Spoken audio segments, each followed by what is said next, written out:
Assalamualaikum, selamat datang di channel YouTube kami, CFN Abibu Channel. Kami senang Anda bergabung di sini. Di channel ini, kami menyajikan berbagai konten yang mencakup berita politik, ekonomi, sosial, budaya, religi, dan teknologi. Kami berharap konten kami dapat memberikan wawasan dan pemahaman yang bermanfaat bagi Anda. Kami mengundang Anda untuk memberikan dukungan dengan menekan tombol like, subscribe, dan mengaktifkan tombol lonceng notifikasi agar tidak ketinggalan konten terbaru dari kami. Dengan dukungan Anda, kami semakin termotivasi untuk terus menyajikan konten yang berkualitas. Jadi, mari kita simak video kali ini bersama-sama. Terima kasih atas partisipasi dan dukungan Anda. Selamat menyaksikan.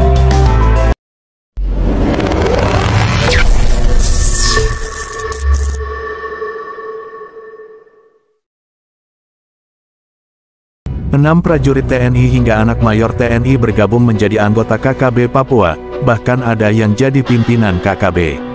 Satgas Damai Cartens berhasil menangkap dua anggota kelompok kriminal bersenjata Papua KKB pada Rabu, tanggal 31 Mei tahun 2023. Dua anggota KKB Papua itu adalah MK dan TK.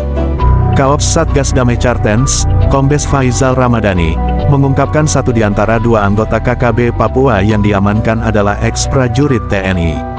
Mengamankan dua orang pada saat kejadian kontak tembak di Nogoloid, ungkap Faisal. Bergabungnya anggota TNI dengan KKB Papua bukanlah hal baru. Berikut ini 6 prajurit TNI yang membelot dan bergabung menjadi anggota KKB Papua. 1.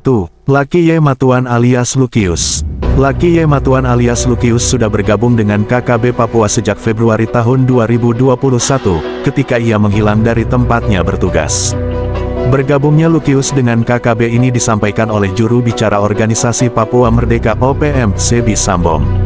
Ada seorang prajurit TNI yang telah bergabung dengan TPN sejak Februari lalu, dan saat ini bersama pasukan TPNPB, Tentara Pembebasan Nasional Papua Barat, ungkap Sebi lewat pesan singkat, Jumat tanggal 16 April tahun 2023. Menurut Sebi, Lukius bergabung dengan KKB Papua atas kesadarannya sendiri. Ia menambahkan, Lukius telah menyerang tempatnya bertugas, pos TNI di Bulapa, saat awal bergabung dengan KKB Papua. Sebi menyebut Lukius berhasil menembak 3 prajurit TNI dalam serangan itu. Laki Matuan mantan anggota TNI yang bergabung dengan TPNPB, bertugas di pos TNI Bulapa Kabupaten Intan Jaya. Bahkan, dia juga menyerang pos TNI Bulapa, ungkap Sebi. Aksi pengkhianatan yang dilakukan Lukius juga telah dibenarkan Jenderal TNI Andika Perkasa saat masih menjabat sebagai Kepala Staf Angkatan Darat KSAD. Andika mengatakan Lukius yang berpangkat Pratus sudah terdeteksi bergabung dengan KKB Papua sejak Februari tahun 2021, ketika meninggalkan pos tempatnya berjaga.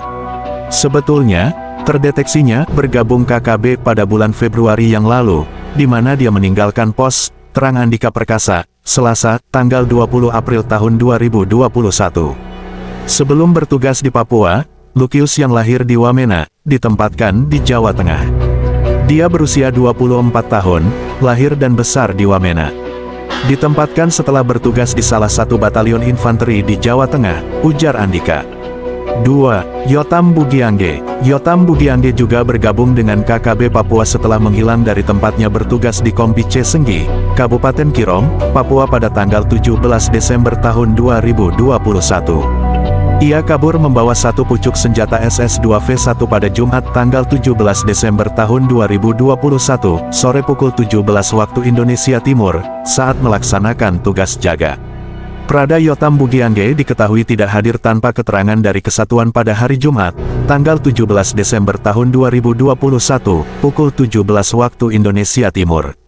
Ia membawa senjata satu pucuk SS-2V1 bertempat di Mayonif 756 WMS, Kabupaten Kirom, ujar Kolonel In Aksa Erlangga yang saat itu menjabat sebagai Kapendam 17 Cendrawasih, melalui keterangan tertulis, Senin, tanggal 20 Desember tahun 2021.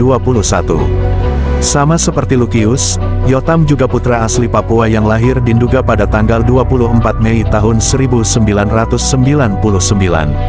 Kabar terbaru menyebutkan Yotam Bugiangge kini telah menjadi pimpinan sebuah KKB Papua di wilayah Nduga.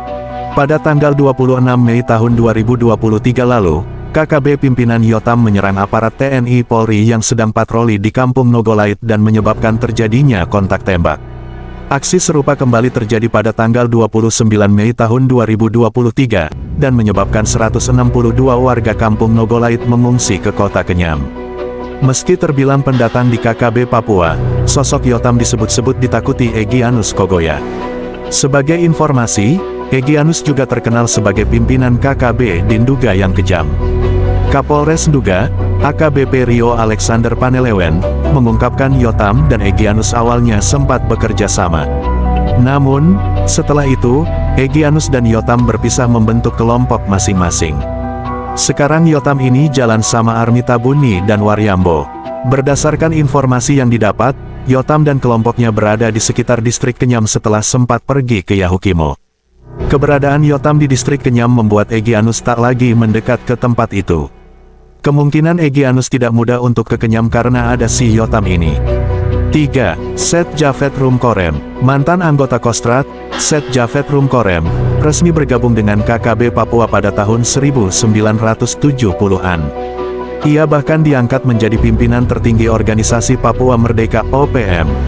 Set Rumkorem disebut bergabung dengan KKB Papua lantaran tidak puas pada pemerintahan Indonesia. Sebelum bergabung dengan KKB Papua, Rumkorem adalah anggota TNI. Ia pernah menjalani pendidikan di Sekolah Calon Perwira di Bandung tahun 1967. Ayah Rumkorem, Mayor Tituler TNI Ade Lukas Rumkorem, adalah tokoh yang ikut memperjuangkan Irian Barat menjadi bagian Indonesia. Sang ayah pernah menjabat sebagai anggota Dewan Pertimbangan Agung di era Presiden RI Soekarno. Rumkorem meninggal pada tanggal 12 Oktober tahun 2010 di kediamannya di Wageningen, Belanda. 4. Senat Sol alias Anania Sialak. Senat Sol adalah mantan anggota TNI yang melarikan diri usai terlibat jual beli amunisi dengan KKB Papua di Mimika pada 2018. Ia merupakan aktor utama pembunuhan staf Komisi Pemilihan Umum (KPU) Yahukimo pada Agustus tahun 2020. Juga melakukan pembunuhan 2 personel TNI AD di Yahukimo pada Mei tahun 2021. Senat Sol ditangkap tim gabungan TNI Polri pada tanggal 2 September tahun 2021, setelah 2 tahun menjadi buron Polres Yahukimo. Tak sendiri, Senat Sol ditangkap bersama 5 anggotanya. Ia melakukan perlawanan saat ditangkap, akibatnya tim gabungan TNI Polri Satgas Nemangkawi pun melepaskan tembakan hingga mengenai bagian kaki Senat Sol. Hampir 1 bulan setelah ditangkap, Senat Sol meninggal ketika dirawat akibat luka tembak di kakinya. Ia meninggal di RS Bayangkara Jayapura pada tanggal 26 September tahun 2021. Benar, ada laporan tentang meninggalnya Senat Sol di RS Bayangkara, ungkap Direskrimum Polda Papua saat itu, Kombes Faizal Ramadhani, Senin, tanggal 27 September tahun 2021. 5. Eliezer Awom, juru bicara OPM, Sebi Sambom, mengungkapkan ada nama mantan anggota TNI Eliezer Awom yang bergabung dengan KKB Papua di tahun 80-an. Eliezer Awom dikenal sebagai tokoh senior KKB. Eliezer Awom dari Brimob Kota Raja Papua di tahun 1980-an, ungkap Sebi pada April tahun 2021. Awom adalah pria kelahiran Pulau Numfor, tanggal 4 Juli tahun 1948. Ia yang lulusan SMP pernah bertugas di Resimen 12 Irian Barat, Papua. Awom membelot dari TNI pada 1984 dan memutuskan bergabung KKB Papua. Ia pernah dipenjara pada 1989, setelah ditangkap oleh TNI. Meski sempat dijatuhi hukuman mati, Awom dan semua tahanan politik Papua Barat dibebaskan pada 2000, saat reformasi di Indonesia. Awom meninggal pada tanggal 15 Juni tahun 2018, dalam perjalanan dari Kaimana ke Bentuni saat menjalankan tugas organisasi Papua Merdeka (OPM). 6. Surabut. Selain Eliezer Awom, Sebi Sambom juga menyebut anggota TN pertama Surabut dari Batalion 753 Arfai Manokwari. Surabut, menurut Sebi, bergabung KKB Papua pada 90-an. Surabut dari Batalion 753 Arfai Manokwari tahun 1990-an, tandasnya.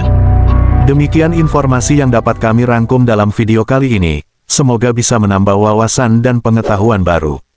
Jangan lupa dukung channel kami dengan cara klik tombol like, subscribe, dan aktifkan tombol lonceng, agar kami lebih semangat lagi untuk memberikan informasi dan berita penting lainnya.